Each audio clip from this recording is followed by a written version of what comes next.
Hey, this is Harold Mannequin from Actual Place, and you're listening to Void Signal.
Glad that we're finally making this happen. Our schedules just seem to not align at all for quite some time now. But for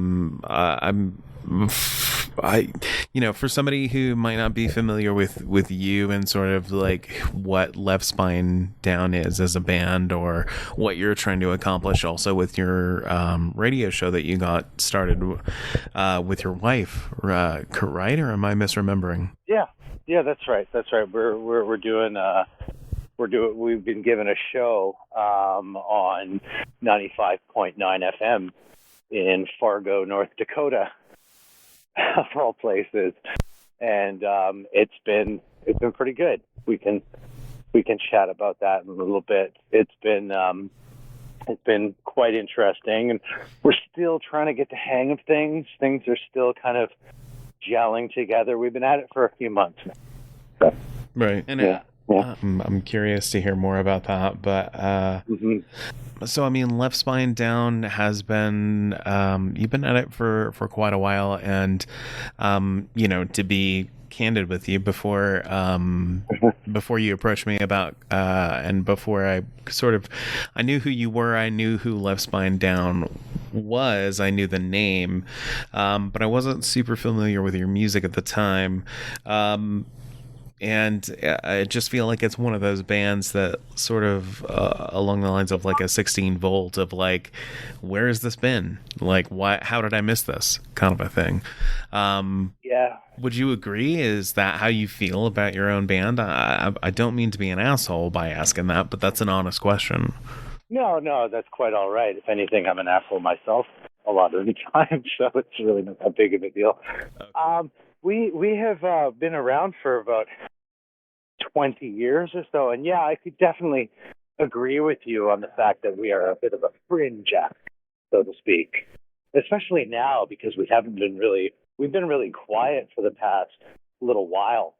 There's been, life getting in the way, and it's just kind of sure. And life gets in the way, and there's been other like scheduling conflicts as well as you've experienced firsthand. And yeah, it's been we've been around for about 20 years.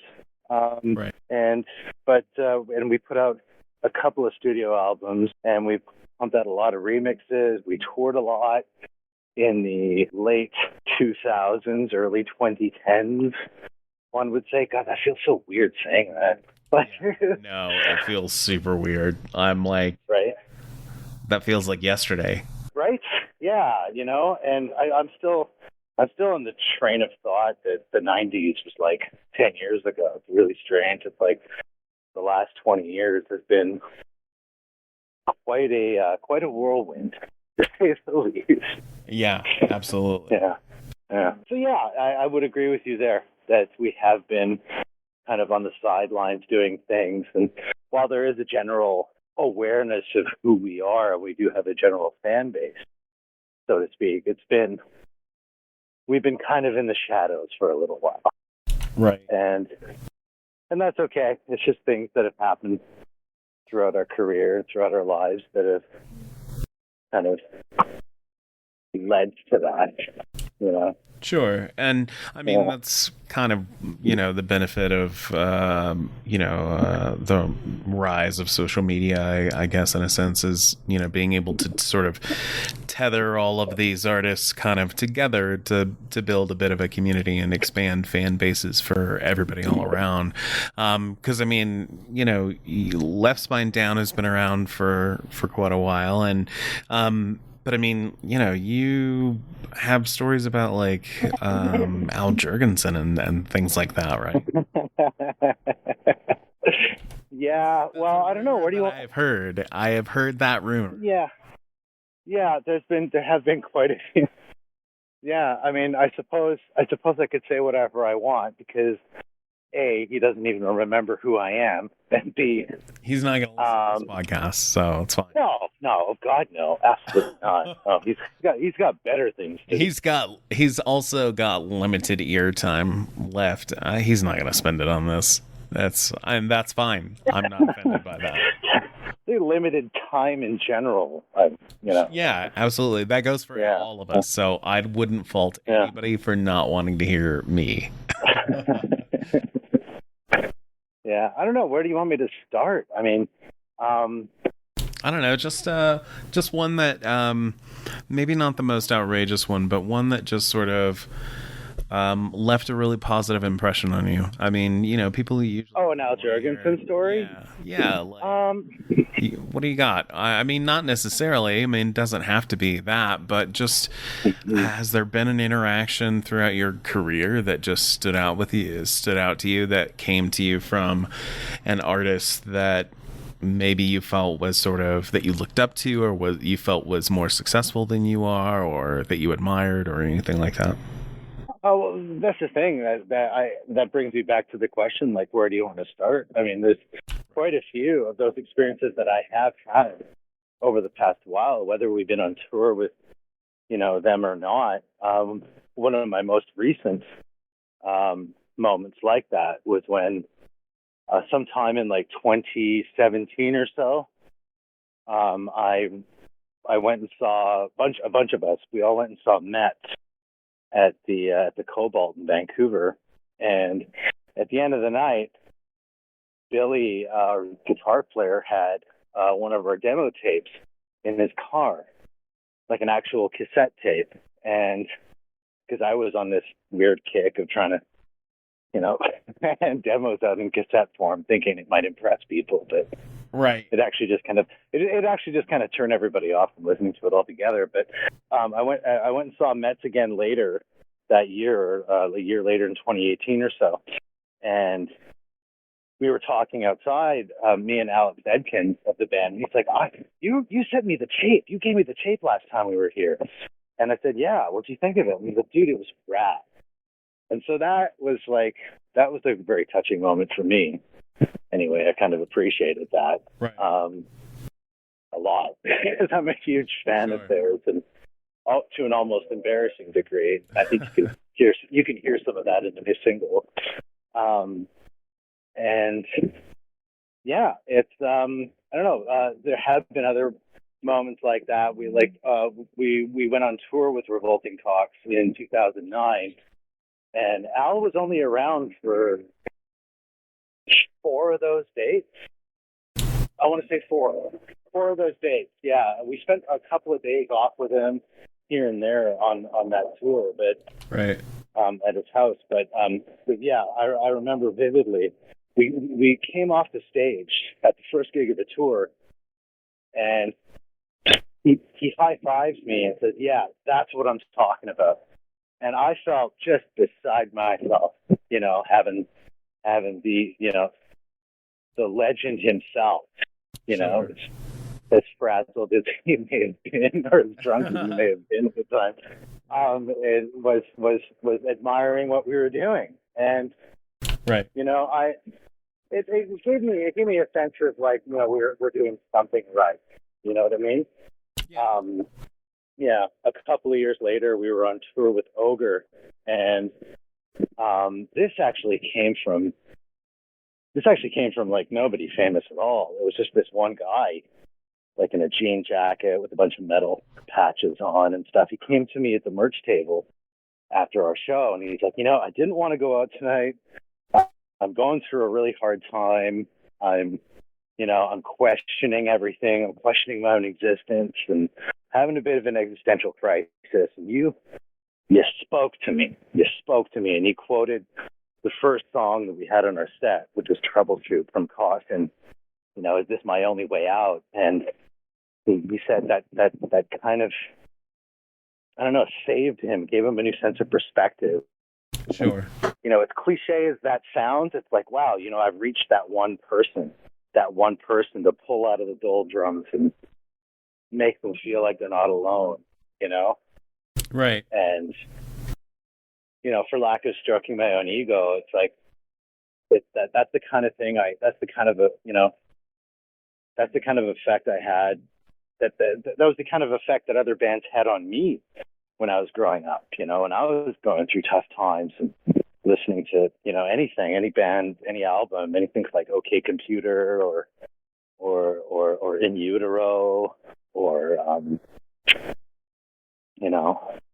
right. Remission, Unknown Pleasures. The list goes on and on. All the classic albums growing up. Right. They kind of like pushed me into, Violator. They kind of just like led me into like pursuing what I'm doing, I guess, musically or even just corporeally. Sure. And that was a really interesting moment. On the same tour, I had a big bear hug with Ogre halfway through our tour with him in Denver. And yeah, I would say I vividly remember thanking him for kind of guiding me through my life, and he's like, "Oh dear God, I hope not." Right. A bit of a jab at his own, reputation, so to speak, as well, and all the hijinks that have ensued throughout that time, throughout his time in Skinny Puppy. But yeah, wow, what else? Well, I mean, 16. Go ahead. I just was gonna say. I mean, like, it's. I don't think it's cliche. Like, yeah, what you were saying about the, speaking to somebody. I mean, that's sort of. I don't know. At the end of the day, not to get too philosophical or stroke my own whatever. But yeah, at the end of the day, that's kind of the best currency that we can give is like comfort and empathy and the human compassion. Compassion. Yeah. The human to human sort of a moment. So I mean, in your case, I don't think it's cliche because it's not many people get to experience that, and I think it's wonderful and I think it's profound, and I certainly think that it belongs on the list alongside you could have listed any famous person you would have liked, but I absolutely think it belongs alongside all of those things. But which is why I included it in that tirade, really. Yeah. Absolutely. So, Left Spine Down, one thing that I do kind of want to ask you about it is that in terms of like a legacy, right? And this is the question I've kind of put to a couple of other guests today. But in terms of a legacy, what would you like to see it inspire? Or like if somebody finds it in 10 years, they listen to it, what do you hope that they learn about themselves or about you? Or how do you hope it, in what way do you hope it affects them, if at all? I hope they don't end up making the same mistakes we made. Okay. Yeah, I mean, like, that's the thing about our music. It's like, and the way we've always been, it's always been very chaotic. There was no really, there was no real plan, you know. Even when we did have a manager, we had a manager for the first, like, I don't know, like not for the, we managed ourselves for the first few years, and then a few years into it, we ended up hiring a manager, and you know, bless him, he had no idea, like he knew what he was doing. He had experience as a promoter, but he had no experience as a band manager. You know what I mean? Right. So it was really up to him, like the rest of us, to kind of learn what we were doing. You know, and you know, the best way I could describe it is we were kind of falling upward, you know, into our career, and not really going blind, but kind of taking a lot of leaps of faith, you know. All of us, every single one of us, all the members, we've all took a huge leap of faith into this wild idea, and, you know, management and band members included. And I can't even begin to describe how grateful I am to have that kind of support for this wacky idea that we had in forming a band. You know what I mean? Right. And while yeah, there were some plans. Okay, let's rehearse here, let's record there, you know, but there was no plan of like shaping our careers or anything. We had no 5-year business plan. We didn't have an accountant. You know what I mean? We had, sure, you know, we had no sales projections or anything like that. We just kind of like flew by the seat of our pants. You know, we're like, oh, okay, SNFU wants to tour with us, and that's another person I didn't mention on the list, was being able to bond with Chai Pig, like one of the biggest punk legends of North America. It was absolutely endearing and inspiring and kind of awesome, you know. So, but you know, okay, yeah, like SNFU would ask us to go on tour, and then we'd go on tour. Let's book our days off, and, you know, let's pay our rent in advance and get on that van and, you know, dance around the country.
And then later on, we got approached by Revolt and Talks tour in 2009, and that was unbelievable. That was like, wow, okay, people are paying attention. We're doing something, and we decided to do that. And then halfway through that tour, Eric Powell of 16 Volt was talking to Jeremy about getting us all together and doing something. And then by the end of the tour, I remember in Austin, Jeremy put his arm around me. He's like, you better make sure your passport's updated and, book some time off, because we're going to share a bus with 16 Volt and ChemLab the following May, and that was, like I said, it was kind of falling upwards, there was planning and stuff here and there, but there was a lot of like spontaneity in what we were doing. And I think a lot of that had to do with, our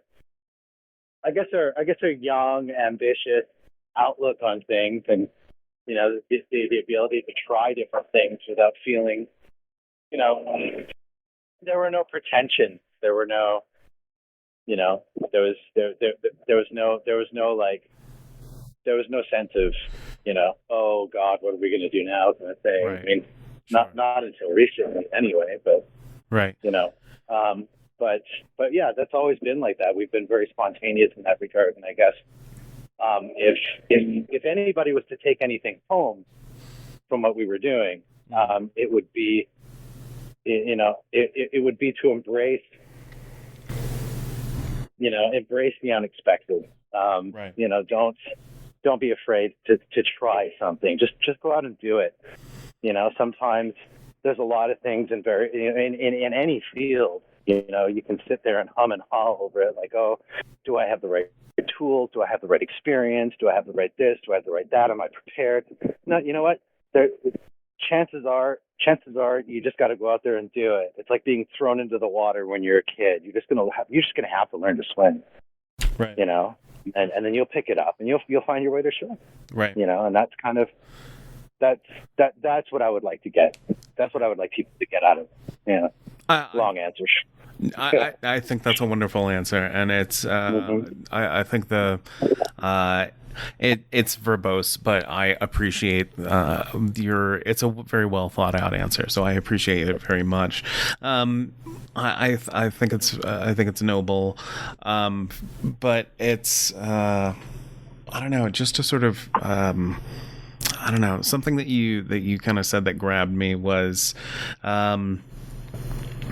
just throwing yourself in and kind of trying it and just seeing what happens feels so essential, and feels so essential to sort of what things have become now, as far as, all of the barriers are fallen, and now all of these,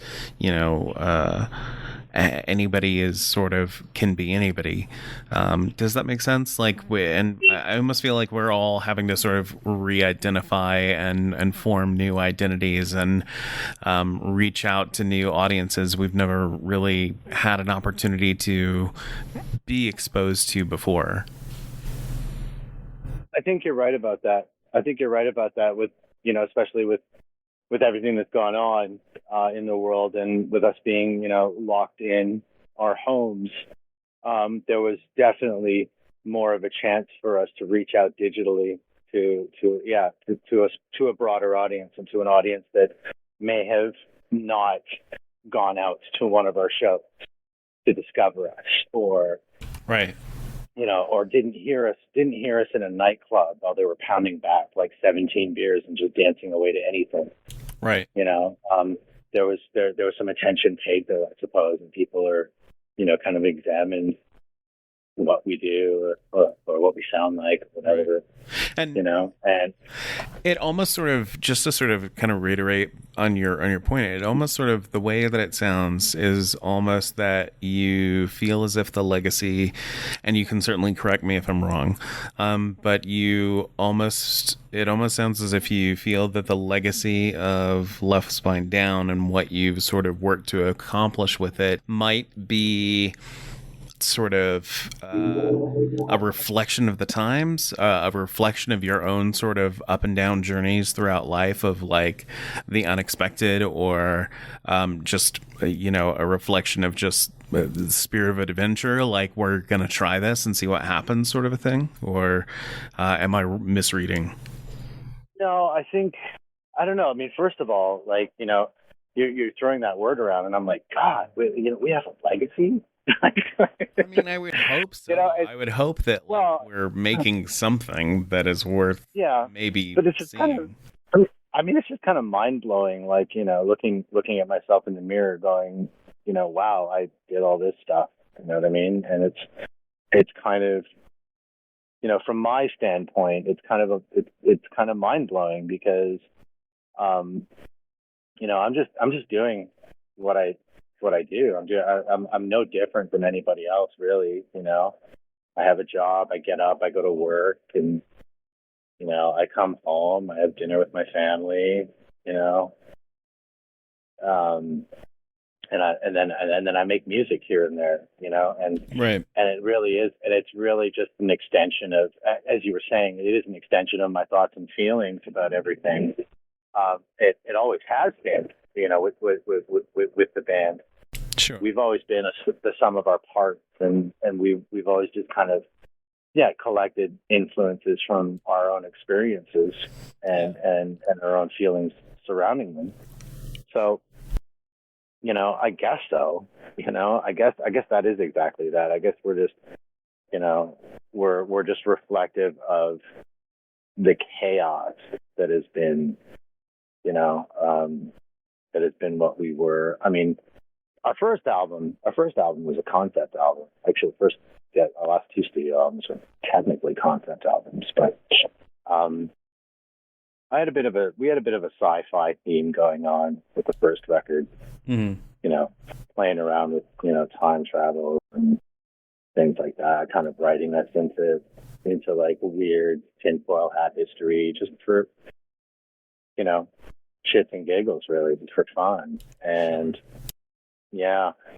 but it's really funny how a lot of what we've projected has kind of manifested itself in its own way. Like for instance, Fighting for Voltage was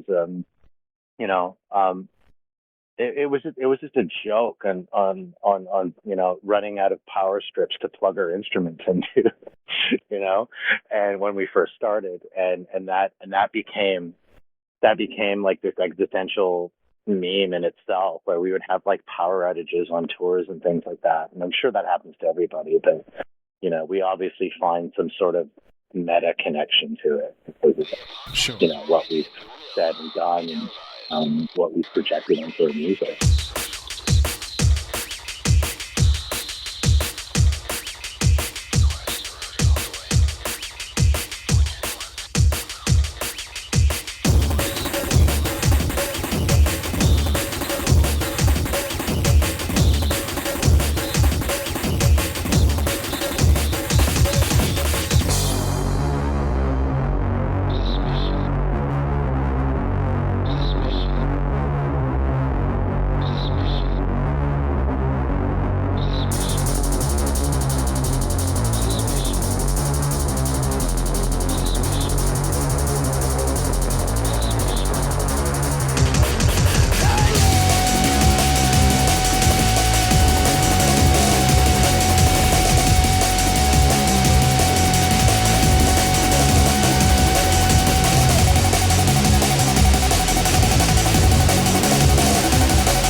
with your eternity. Fill me up, tie me up, tear me down. Remorseless pervert with your sanity. Fill me up, tie me up, tear me down. Remorseless pervert with your sanity. Fill me up, tie me up, tear me down. Remorseless pervert with your sanity. Fill me up, tie me up, tear me down. Remorseless pervert with your sanity. Fill me up, tie me up, tear me down. Remorseless pervert with your sanity. Fill me up, tie me up, tear me down. Remorseless pervert with your sanity.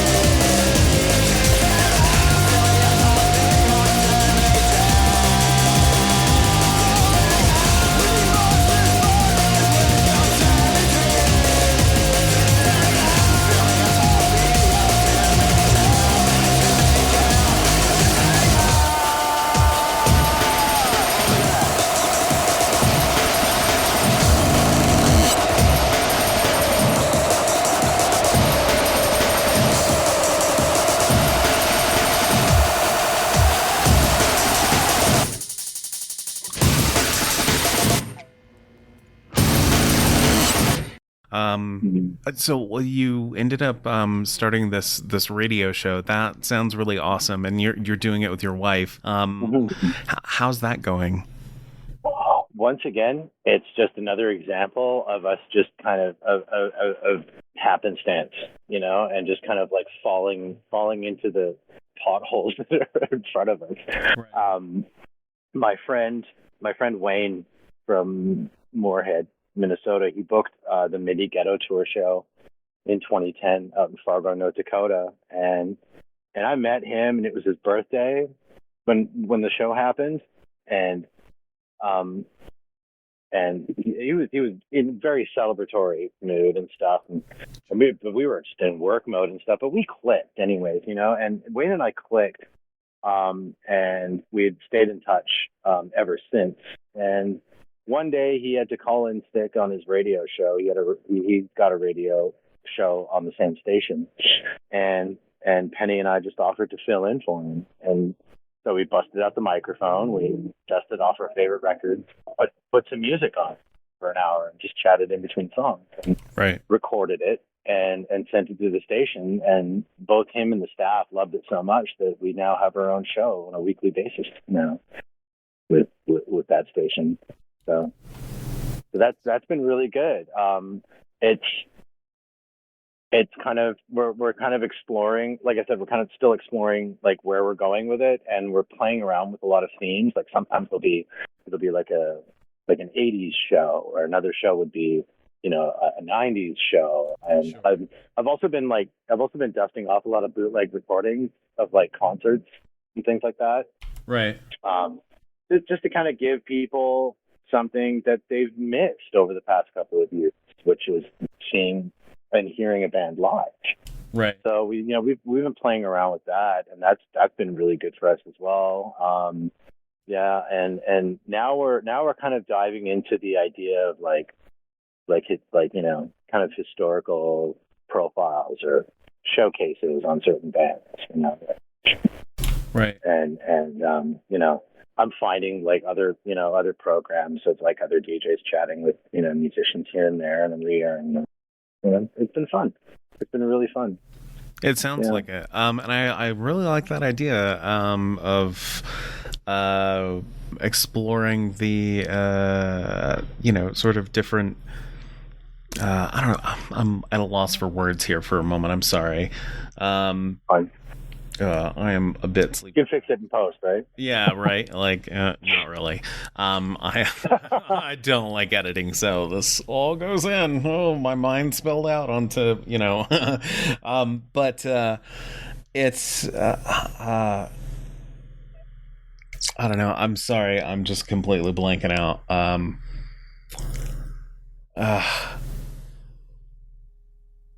don't know. I lost it. It will come back to me, I'm sure. Yeah. Okay. It will return to me, but I'm sorry. Just remind me what the hell we were talking about. Talking about the radio show. Scrapyard. Yes. Yeah. Sorry. Yeah. You were talking about maybe doing something like that on your own, or yeah. The live. That's what it was. Live shows. Yes. There we go. Yeah. The live recordings. What a great idea! Like I would love to. I think that's such a great idea because I mean, there's been so many times that I'm like, I haven't had the chance or the access to go see a particular band, and being able to look them up on YouTube. I mean, we've come a long way from like, I snuck in a tape recorder, to this concert. Oh, absolutely. Absolutely. So, I mean, like, you can go find really quality recordings of bands like that. Someone just records with their cell phone and you get to sort of, peek into that event.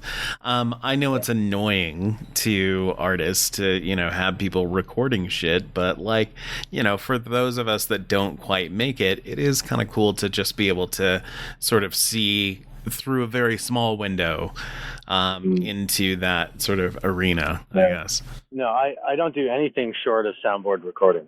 Like, right. It's got to be like fully mixed and like broadcast quality ready to go. I'm not going to sit there and like play a boot. Like I said, anybody can find that on YouTube or whatever. So that's not what I've never done that. I've always gotten soundboard recordings from either like records, or recordings that I've picked up on my own, as a collector, or talking to the bands themselves, and them giving me a feed of like whatever concert that they threw, like we had the Daft Punk threw a concert in 1997, and they just aired it on Twitch to commemorate the 25th anniversary of Homework, and it was a really good sounding recording. So, I ended up acquiring the audio feed of that broadcast and I aired that. Right. It's also a really easy cop out when I don't want to sit there and talk for an hour about music. Here's Mets at the Opera House. Have fun. Right. And because editing can be a bit of a chore. So for sure. And everything we do with the radio show, it's done like it's pre-recorded, so I do have the option of editing, and whenever I do put together a show like that, it does require editing. And the live recordings require the least amount of editing. So, yeah, and it's a lot of fun. Yeah, it's something that I've been kind of throwing around the idea of looking into doing, of just, sort of, I don't know, playing around with format, I guess, like, putting together sort of like a custom DJ mix kind of a thing of just like some of the random pieces of audio that I've stumbled over throughout my years of being on the internet, that people have sent to me or that I've purchased or have been given to me or whatever, and just trying to like, I don't know, shed some light on some artists and some pieces of music that like were missed. They fell through the cracks, or like, you try and search for them and they don't exist anymore, like fucking anywhere. There's something about that like I find profoundly sort of haunting and sad and very enveloping as well. And I'm actually planning on doing an episode of Void Signal in the near future about this young gentleman who was making industrial music that people were trying to track down, who it was as an artist, and they were the names that they were checking of like, excuse me, maybe it's Celdwell, or maybe it's this, maybe it's that, like huge list of names of good bands, and it turned out to just be this small little band that was like one of maybe 2 to 3 songs that he'd ever put together. And I did some further research trying to kind of track him down to let him know that, like, over on, Reddit and, Discord and other places, there'd been like people trying to track down this song. And so I, sought him out because I'm like, this is a good story.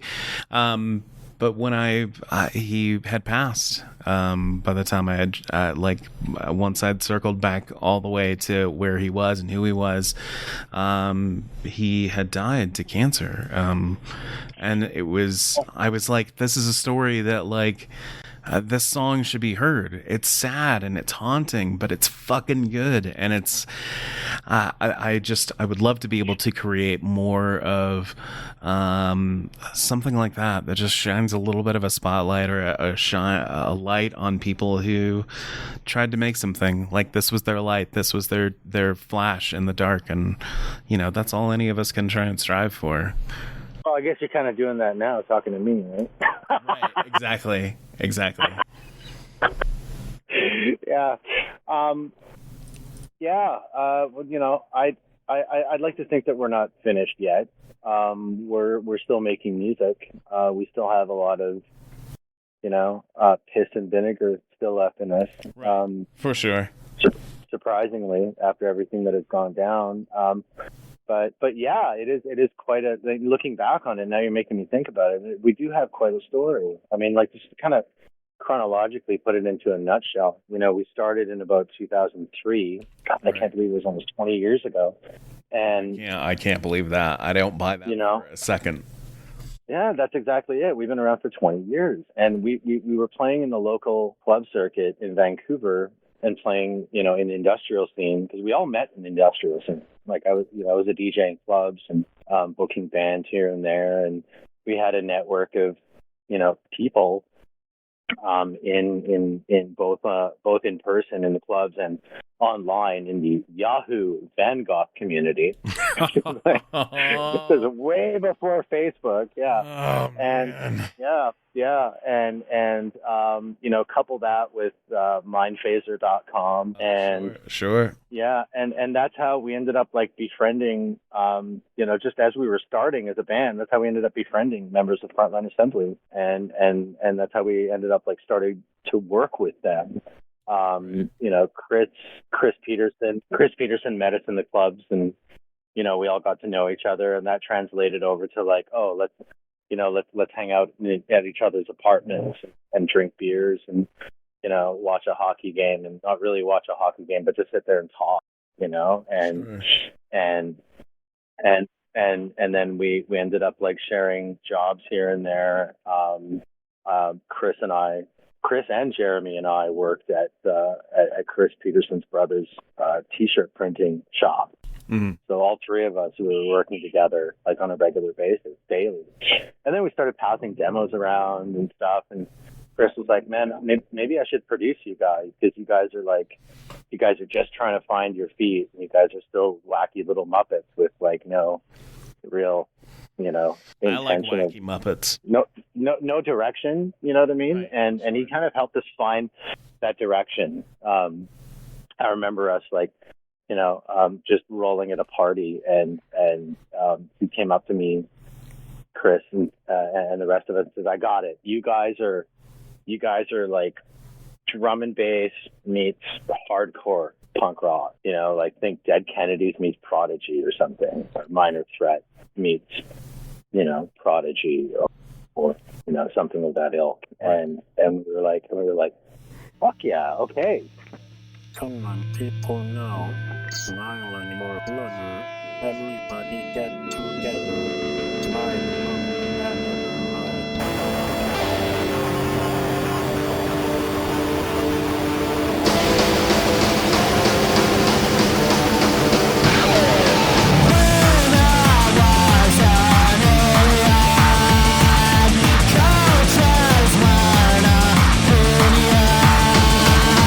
Gotta find a way, not alright.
You know, and let's roll with that because that's the sound that we were putting out, but we had no real idea. Like we just, you know, Jeremy and Matt and I were like, you know, when we started the band, we were just kind of sitting around listening to, you know, Prodigy's "Fat of the Land," and when "Feel My Fire," the L7 cover comes on as the last song of the record, we're like, that's what we should sound like. Right. You know, that's our blueprint, just angst-driven, right, punk rock, grungy punk, dirty punk mixed with like electronics and executed mathematically with machines, you know, and we just kind of went with it. And for Chris to see that and to hone that was absolutely brilliant because I always loved the liner note on "Wake of Devastation" by Decree, like this experience may damage your loudspeakers, and I wanted that experience right.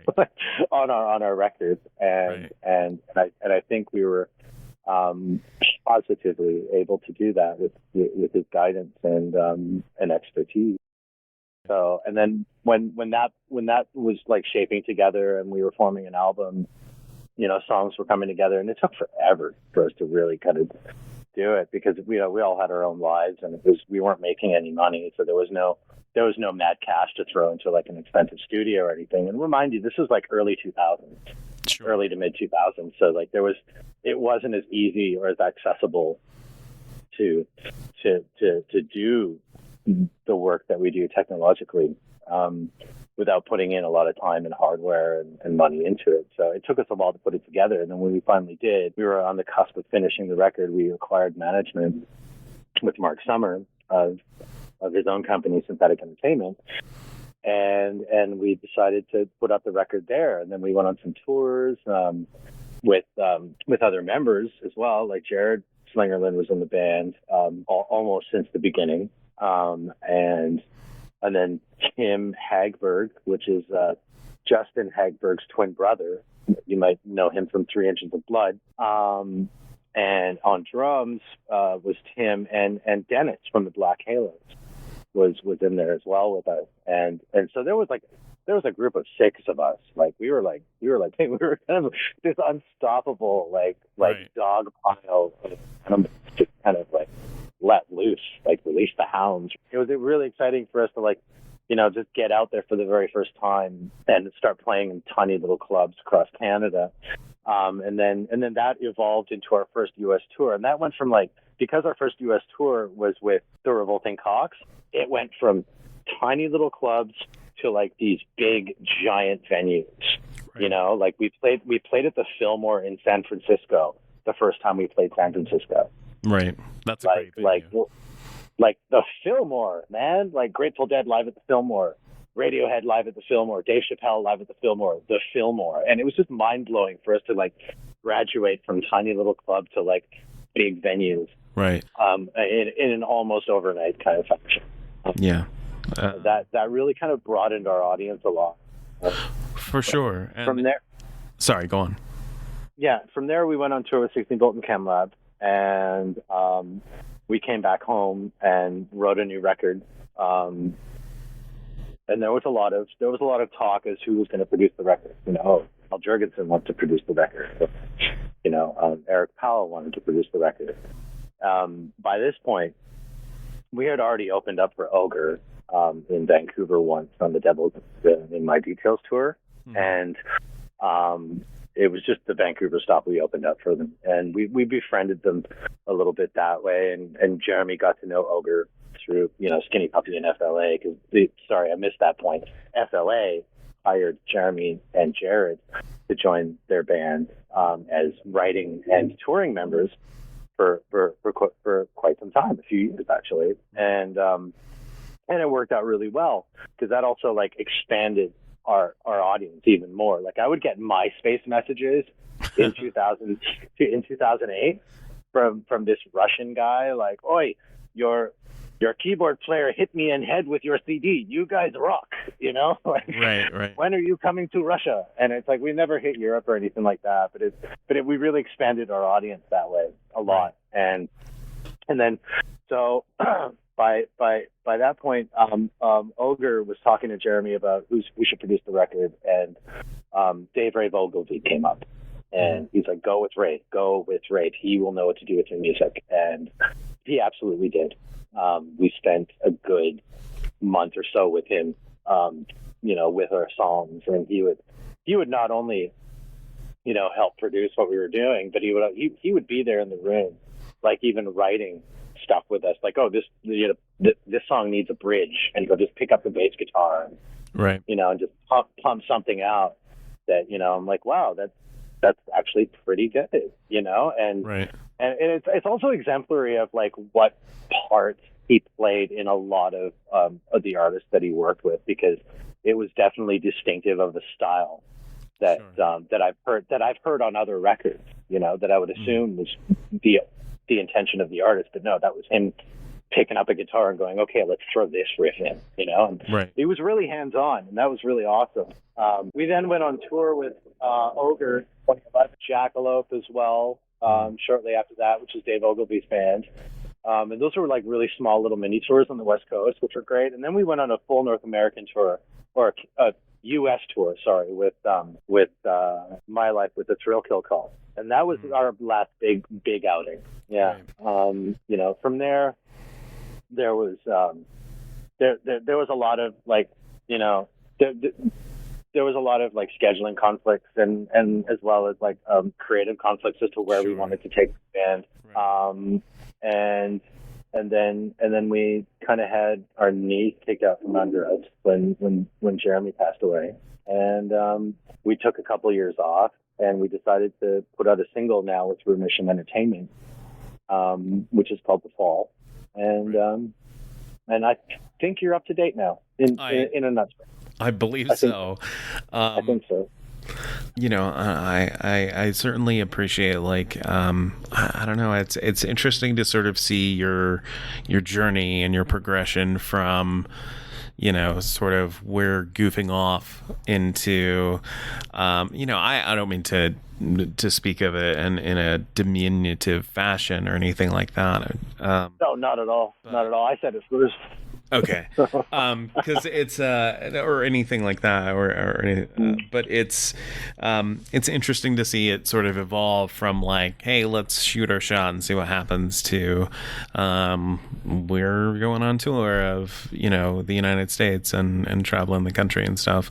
We are coming up on time. I'm glad that we were finally able to make this work. It's been a pleasure talking to you today. The last question I have for you, of course, is what are you enjoying lately? Like, what's something that, a movie, a record, a book, a game, something that has just been like your bread and butter, just really making you, be glad to have it? That's hard to say. I mean, like, I'm really grateful for my, my family. I've moved out of Vancouver, and I'm now living in Nanaimo with my family, and it's really, I feel really grateful to like finally have like a stable kind of aspect of my life, which I've never had in so long. Like, even before the band started, like, I really wasn't sure of where I was going. I wasn't sure of what I was doing, where I was living, who I might be living with. And it was always just kind of like, hopping around from place to place and not really finding a proverbial home, so to speak. I mean, the band had always been my focus all my life. And it's been like, I do admit it was a bit of a tunnel vision kind of thing, but like other aspects of my life got thrown by the wayside, like having a normal life, like going out and getting groceries, and just having a roof over my head, and yeah. Right. So that's been really, really good for me, and being able to pass something on, right. to my kids and stuff like that. So right. that's been a real game changer for me. Huge game changer. Because I mean, it's stability. I mean, it's that has to feel wonderful. I mean, that's something that Rose and I are trying to sort of work towards gaining for ourselves. Like, and we're eager for the day. But yeah, man, I'm glad that you finally have that for sure, and I think that's a wonderful answer. Mm-hmm. I'm also grateful for, everything else in my life, being able to run this radio show. and still playing a band and still being able to go out and play a show here and there. And, maybe we'll tour when all this madness blows over, maybe. Right. But, it better be worth my time. Right. Yeah. Because we played a show. We played a show in September to release our record. And while it was a decent reception, because of audience capacity limitations that we had at the time, it wasn't really financially feasible. We came out of it not necessarily in the black, you know what I mean? Right. And I would like for us to go out and do shows again where it can be profitable and worthwhile, and a worthwhile experience for all of us, band and audience alike. That's the most important thing. And also being able to pull other members out of different parts of the country. We have a new member, Vlad, who's in Colorado right now, and our drummer Galen is in Fresno. So there's a bit of travel time involved now with bringing people aboard, and we can do telecommunicating, for recording and stuff like that here and there. And, we kind of had Vlad via satellite, virtual satellite, playing the gig with us in September, but we still flew Galen out, and Galen is he's absolutely amazing. Love that kid. Yeah, he's so amazing. He just got off the tour with Lords of Acid, or not Lords of Acid. Sorry, Julian K and Birthday Massacre. I think he's doing a Lord's thing soon. I thought I saw that. Yeah. Yeah, and and being able to finally, for the first time in our careers, kind of sit down and think about what we want to do next is something I'm also really thankful for, because we've never had that opportunity before when we were doing all this as young little ragamuffins, right? The Muppet Fun Street or something, right? and so it's nice to have a little more stability in that regard. What am I listening to? I don't know. All my favorite bands. I'm listening to a lot of new music as well. I'm really getting into Idols and the Viagra Boys. Idols is good. I've mentioned Mets. I'm a huge Mets fan. Really into the grunge revival scene that has been happening lately. And I'm loving all my old classics. I'm a big KLF fan. We all know that. Right. To an embarrassing degree. Right. And man, that's just and I'm one really of those looking bands that people are either the KLF is just a band that people are either 6 or midnight on. There's no in fucking between. No. Do you listen to the KLF? No, I don't. Well, you fucking should. And they just mercilessly hammer you about it. And it's all right, it's not for me. Yeah, no, I get it. And then sometimes I'll be out having a smoke break outside work, and a truck driver will pass by and honk the horn and notice my T-shirt and yell out, "KLF is gonna rock you!" And right, so there is some sort of awareness out there of them still, but maybe not to an obsessive degree. So, but you're right, they are one of those bands either you love them or you hate them completely, or you're indifferent. Right. Exactly. And I mean, so you could argue that's every band, I guess, of just I could say the same thing about us. Yeah.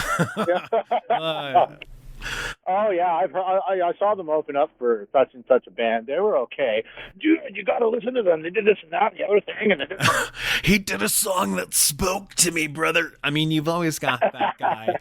You're always gonna have that guy out there. That's true. That that he's gonna tell that story, and he's that song's always gonna have a special place in his heart. That's awesome. Yeah. I hope they're listening.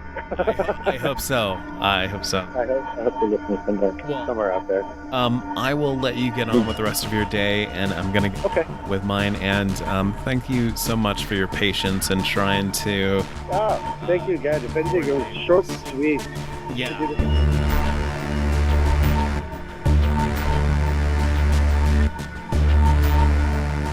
Void Signal is ad-free so that I can have music in the episodes. Unfortunately, that means that I have to rely on other means if I want to keep doing this. So you can visit voidsignal.net to, leave me a tip. Buy me a beer, buy me a coffee, buy me a joint, whatever you want. You can also find information there about Void Signal HQ, which gives you early access to episodes and behind-the-scenes stuff. There's also voidsignal.online, where I designed some merchandise that was meant to be thoughtful or humorous in some way. So hopefully you find something you like, but this is what I got. So thank you so much for your consideration, and take care. Cheers.